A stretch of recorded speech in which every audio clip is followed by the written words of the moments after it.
पापा अच्छा है, हाँ। पापा अच्छा नहीं है। जिनका पापा हम लोग नहीं बोलते, लेकिन हिंदी में अपने सब हाथ कोई पापा उठाए। बोलता है, इसीलिए आ गया। और मेरा बेटी है, बेटी ले जाओ, इनसे बात कराओ। जी गुरु जी, राधे राधे। कैसे हैं? ठीक है गुरु जी। बताओ। गुरु जी, मैं नवादा बिहार से आया हूँ। मैं 12 साल से गवर्नमेंट जॉब का तैयारी कर रहा हूँ गुरु जी। फाइनल सिलेक्शन मेरा नहीं हुआ अभी तक, इसीलिए पढ़ने में का मन नहीं करता गुरु जी। इसीलिए मैं आपसे मिलने के लिए चला आया हूँ। पढ़ाई पूरी हो गई? क्या गुरु जी? पढ़ाई पूरी हो गई? जी गुरु जी, MSc फाइनल हो गई। अच्छा, तो अभी जॉब लगने की संभावना नहीं है? नहीं गुरु जी, इसीलिए मैं 3 मंथ से कुछ नहीं पढ़ा, इसीलिए मैं चला आया आपसे मिलने के लिए। तो पढ़ाई आपने की है तो प्रयास करते रहिए, लग जाएगी जॉब। क्या है, कुछ बिजनेस कर सकते हो तो बिजनेस कर लो। जी गुरु। कर सकते हो बिजनेस? ऐसा तो मेरे लाइफ कोई बिजनेस अभी है नहीं फिलहाल गुरु जी, तो मैं दिमाग में ऐसा नहीं है कि मैं कौन बिजनेस कर सकता हूँ। चलो, भगवान करे आप बिजनेस करो और सफल हो जाओ। कुछ भी अच्छा हो आपके साथ, यही भगवान से प्रार्थना है कि आप सफल हो। जी गुरु जी, राधे राधे। जी। राधे राधे जी। जी। हाँ, मेरा पापा आपका बहुत बड़ा फैन है, आपको बहुत चाहते हैं, और आपका टीवी में हर टाइम देखते हैं। हम लोग भी देखते हैं घर में सब कोई। मेरा पापा के लिए सिर्फ एक बार राधे राधे बोल दीजिए। बिल्कुल, आपके पिताजी को राधे राधे। पापा नहीं होते, पिताजी हाँ हाँ, होते। पिताजी। और आपके वो जो आश्रम है उधर ही रुके हैं। मेरा पापा आने वाला था, लेकिन अभी नहीं। पापा नहीं, पिताजी। हाँ हाँ, पिताजी, सॉरी पिताजी। हम लोग बेंगोली है ना, पिताजी भी नहीं बोलते हैं, क्या बोलते हैं? बाबा बोलते हैं। बाबा। हाँ। हाँ, तो बाबा अच्छा है। हाँ। हमारे कन्हैया भी पिताजी को बाबा बोलते हैं। हाँ, हम लोग बाबा बाबा अच्छा है, हाँ। पापा अच्छा नहीं है। नहीं, पापा हम लोग नहीं बोलते, लेकिन हिंदी में सब कोई पापा बोलता है, इसीलिए आ गया। और मेरा बेटी है, बेटी का शादी हो गया, उसका तबीयत थोड़ा ठीक नहीं रहता है, और उसको जिधर शादी हुआ वो उधर भी वो ठीक नहीं रहता है। तो मेरा बेटी के लिए कुछ बोल दीजिए। क्यों नहीं? दामाद अच्छे नहीं है? नहीं नहीं नहीं, क्यों? वो बहुत दारू पीता है, फिर झमेला भी करता है। तो काहे दारू पीने वाले के संग बेटी ब्याह कर दिया आपने? मैं नहीं किया, वो अपने से शादी कर लिया था बेटी ने? बेटी ने। Love marriage? हाँ, लव मैरिज। तो आपने समझाया नहीं था? हाँ, बहुत समझाया था, फिर उसको गुस्से में मार भी दिया था, उसकी वजह से वो चला गया था। मतलब आप देखो, आपने समझाया पर बेटी नहीं मानी, और अब रो रही होगी बेटी।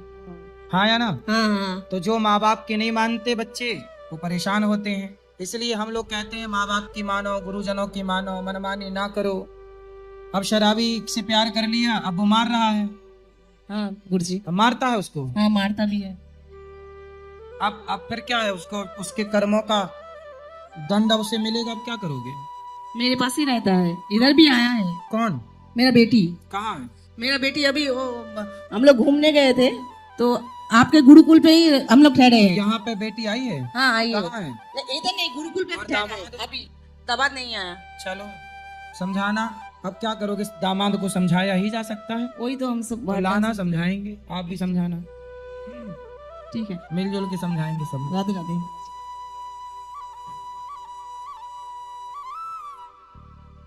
गुरुजी, दास विनोद पांडे आपके चरणों में सादर दंडवत प्रणाम करता है। गुरुजी, वैसे मेरा कोई सवाल आपसे तो नहीं है, लेकिन उन लोगों से है जो आप पे उंगलियां उठा रहे हैं, और उन लोगों से भी है जो चुप बैठे हैं सब कुछ जानने के बाद भी। उसके लिए थोड़ा सा समय मैं आपसे चाहूंगा, बिल्कुल। और 2 शब्द और कहना चाहता हूँ। बोलो। गुरुजी, काफी लंबे समय से हमारी संस्कृति और जो हमारे साधु संत हैं, उनका लगातार अपमान हो रहा है।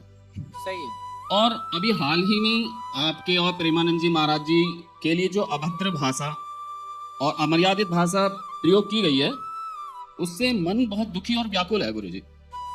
और सच बताएं तो आत्मा जो है ना, तार तार हो चुकी है। मेरे बेटे की गुरुजी आज फीस जमा होनी थी, बीटेक कर रहा है वो, और वहाँ रहना बहुत जरूरी था।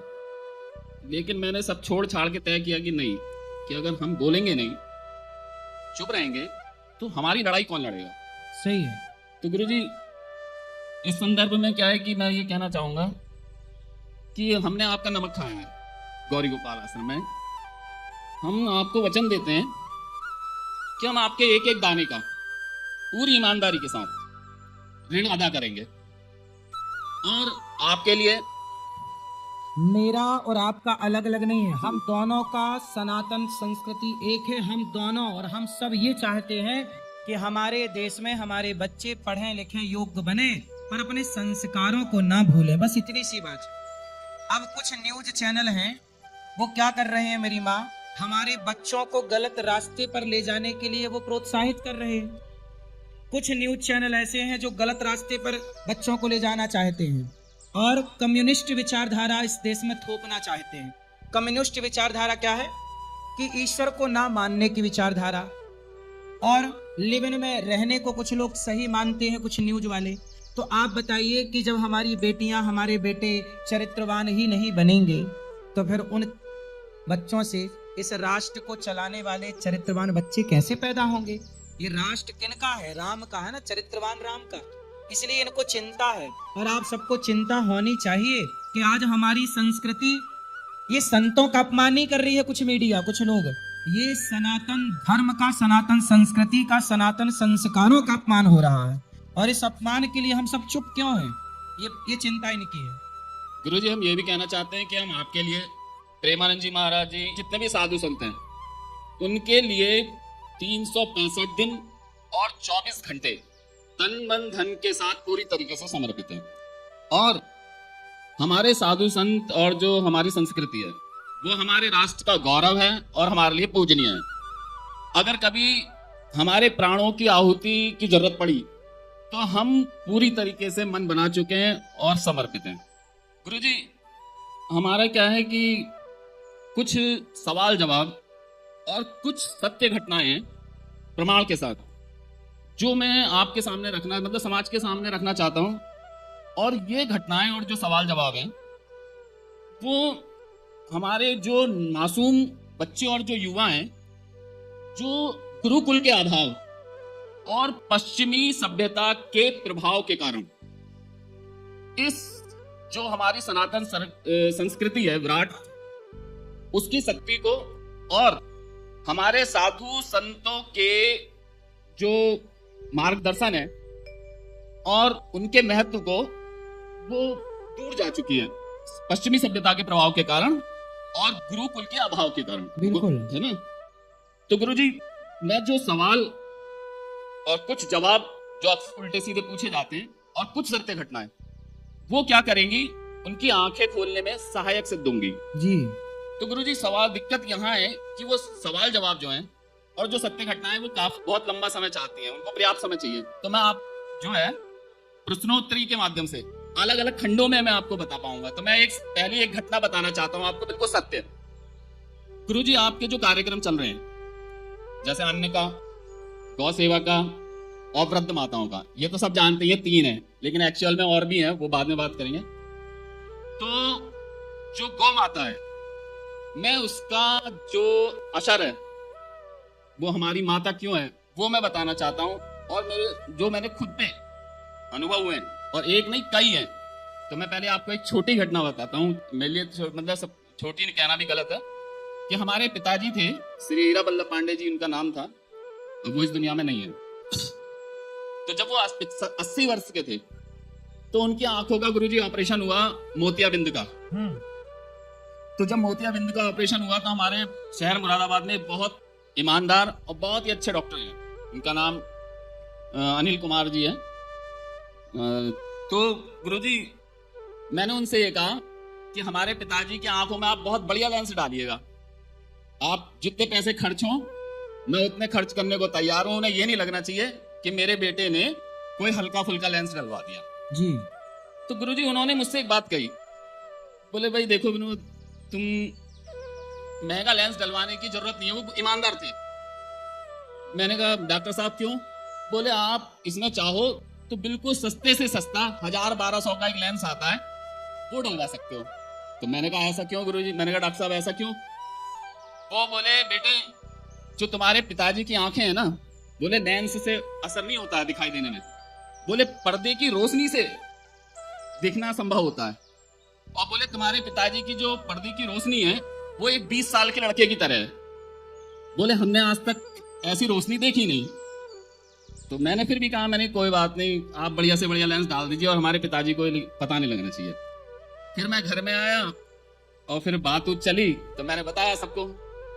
तो हमारे पिताजी और हमारी माताजी ने बताया, बोले बेटे इसका राज बताएं तुम्हें, कि बोले हमने 25 साल तक मेरे पापा बोले कि मैंने 30 गाय चराई हैं, कि 30 गायों को वो चराते थे, उसका दूध, उसका घी और मक्खन, बोले वो मैं खाता था। तो गुरुजी वो 85, तो उसका असर था वो। तो बिल्कुल। हमारी गाय माता का जो मैं आपको बता रहा हूँ, ये एक छोटी सी बात है, अभी ऐसी बहुत सारी घटनाएं हैं। सही है, सही है। तो गाय उसका का असर दूध ये दही था, कोई खाए तो ऐसी छोटी मोटी बीमारी लगे ही ना उससे। तो उसमें ये था कि आंख की जो रोशनी थी पर्दे की, वो 20 साल के बच्चे के बराबर थी। और गुरुजी 85 साल की उम्र तक ना उनको डायबिटीज थी, ना उनको बीपी था, ना कोई घुटने का रोग था, और वो अपनी 10-20 बीघा की हमारी खेती है वो अकेले करते रहते थे।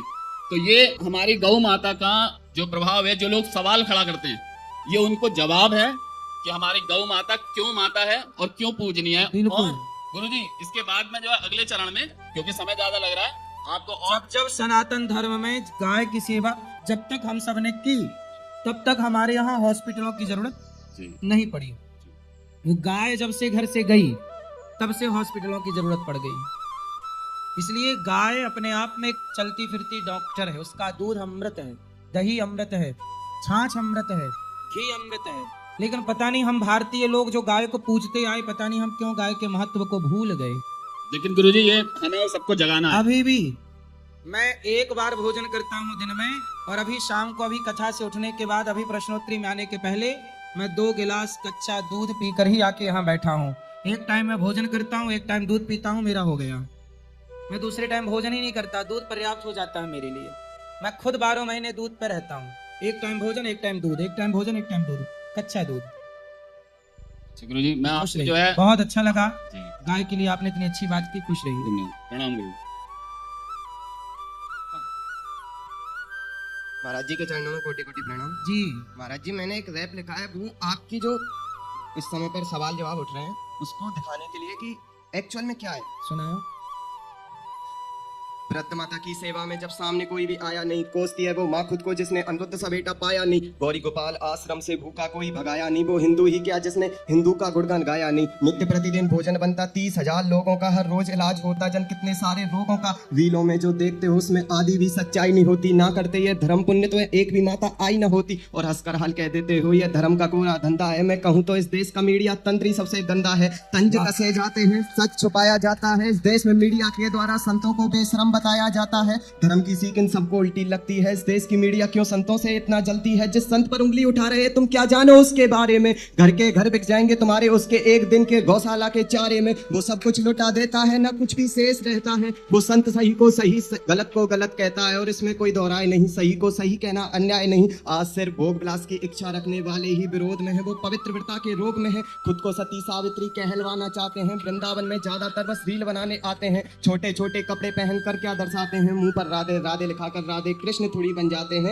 आश्रम में इनके हर माता का रखा जाता ख्याल है। जो आता है वृंदावन वो जाता बांके बिहारी, फिर जाता सीधा गौरी गोपाल है। इतना भव्य आश्रम जिसका कोई भी बेजोड़ नहीं, फिर भी मुझको पैसे का दिखा कहीं पे बोर्ड नहीं। यही तो मानवता है, इसका कैसे बखान करूं? शब्द कम पड़ जाएंगे मेरे जो कर्मों का गुणगान करूं। जिनके बच्चों ने भी ठुकरा दिया उन बूढ़ी माताओं को तुमने दिया सहारा है। और कर्ण के बाद दानवीरों में अगला नाम तुम्हारा है। बहुत सुंदर लिखा है आपने। यहाँ आइए मंच में। ये आपने लिखा है और आपने गाया है। वाह, बहुत सुंदर। देखिए, आप जैसे युवा जाग रहे हैं।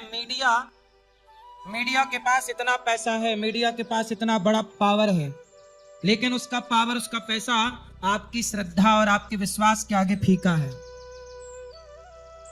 खुश रहिए, खुश रहिए।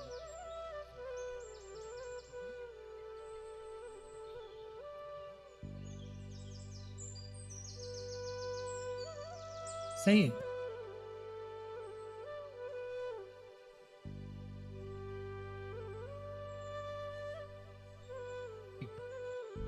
सुंदर। आज मीडिया का, कुछ मीडिया कर्मियों का, कुछ मीडिया का षड्यंत्र है संतों को बदनाम करने का, संतों की आवाज दबाने का, और आप सबने देखा। इसलिए आप सबको जाग जाना चाहिए, और ऐसे उस जो मीडिया गलत दिखा रहा है, गलत कर रहा है, ऐसे लोगों का बहिष्कार भी होना चाहिए।